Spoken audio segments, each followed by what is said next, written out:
কিছুদিন আগে আমি চলে গিয়েছিলাম অ্যাবসলিউট বারবিকিউতে। এই আউটলেটটি আমাদের মধ্যমগ্রাম চৌমাথাতে আছে। এখানকার অ্যাম্বিয়েন্স ভীষণই সুন্দর আর খুবই অ্যাস্থেটিক। প্রথমে আমি কিছুক্ষণ চারিদিকটা ঘুরে দেখলাম। আমি গিয়েছিলাম লাঞ্চ টাইমে। প্রথমে যাওয়ার পর ওয়েলকাম ড্রিঙ্ক এবং ভ্যারাইটি স্টার্টার সার্ভ করলেন টেবিলে। তারপর শুরু হলো মেন কোর্সের মুড়িভোজের পালা।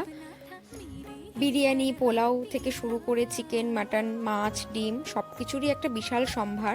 বিভিন্ন রকম স্যালাড, কোনটা ছেড়ে কোনটা খাবো বুঝতে পারছিলাম না। আমি সমস্ত আইটেমগুলো একটু ঘুরে ঘুরে দেখছিলাম।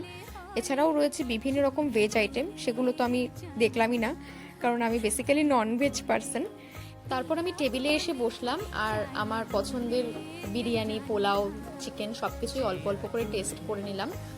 আর তারপর আমি চলে গেলাম ওনাদের লাইভ আইসক্রিম কাউন্টারের দিকে। ওখানে আইসক্রিম রোল ওনারা ইনস্ট্যান্ট তৈরি করে দিচ্ছিলেন।